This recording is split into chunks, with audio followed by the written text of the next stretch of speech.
The Holy Bible, New King James Version, Judges 16. Now Samson went to Gaza and saw a harlot there, and went into her. When the Gazites were told, "Samson has come here," they surrounded the place and lay in wait for him all night at the gate of the city. They were quiet all night, saying, "In the morning, when it is daylight, we will kill him." And Samson lay low till midnight. Then he arose at midnight, took hold of the doors of the gate of the city and the 2 gate posts, pulled them up, bar and all, put them on his shoulders, and carried them to the top of the hill that faces Hebron. Afterward it happened that he loved a woman in the valley of Sorek, whose name was Delilah.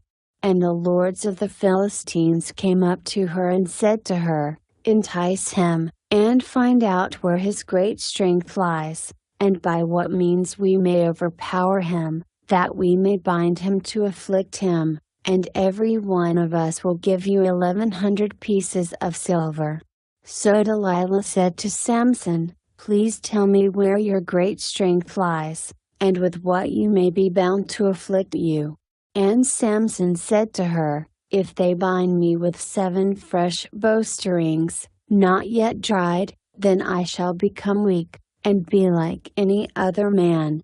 So the lords of the Philistines brought up to her 7 fresh bowstrings, not yet dried, and she bound him with them. Now men were lying in wait, staying with her in the room. And she said to him, "The Philistines are upon you, Samson." But he broke the bowstrings as a strand of yarn breaks when it touches fire. So the secret of his strength was not known.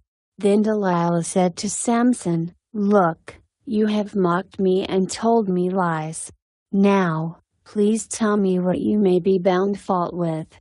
So he said to her, "If they bind me securely with new ropes that have never been used, then I shall become weak, and be like any other man." Therefore Delilah took new ropes and bound him with them, and said to him, "The Philistines are upon you, Samson." And men were lying in wait, staying in the room. But he broke them off his arms like a thread. Delilah said to Samson, "Until now you have mocked me and told me lies. Tell me what you may be bound fault with." And he said to her, "If you weave the 7 locks of my head into the web of the loom." So she wove it tightly with the batten of the loom, and said to him, "The Philistines are upon you, Samson." But he awoke from his sleep, and pulled out the batten and the web from the loom. Then she said to him, "How can you say, 'I love you,' when your heart is not with me? You have mocked me these 3 times, and have not told me where your great strength lies." And it came to pass, when she pestered him daily with her words and pressed him, so that his soul was vexed to death, that he told her all his heart, and said to her, "No razor has ever come upon my head, for I have been a Nazarite to God from my mother's womb. If I am shaven, then my strength will leave me, and I shall become weak, and be like any other man." When Delilah saw that he had told her all his heart, she sent and called for the lords of the Philistines, saying, "Come up once more, for he has told me all his heart." So the lords of the Philistines came up to her and brought the money in their hand. Then she lulled him to sleep on her knees, and called for a man and had him shave off the 7 locks of his head. Then she began to torment him, and his strength left him. And she said, "The Philistines are upon you, Samson." So he awoke from his sleep, and said, "I will go out as before, at other times, and shake myself free." But he did not know that the Lord had departed from him.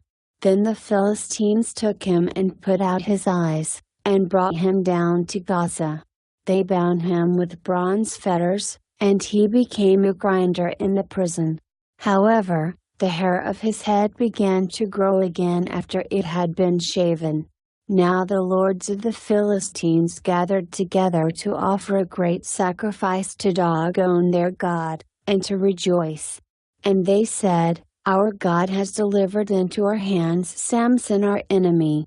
When the people saw him, they praised their God, for they said, "Our God has delivered into our hands our enemy, the destroyer of our land, and the one who multiplied our dead." So it happened, when their hearts were merry, that they said, "Call for Samson, that he may perform for us."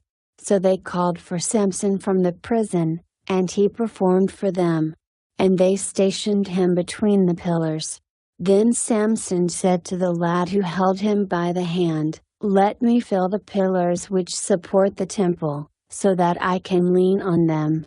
Now the temple was full of men and women.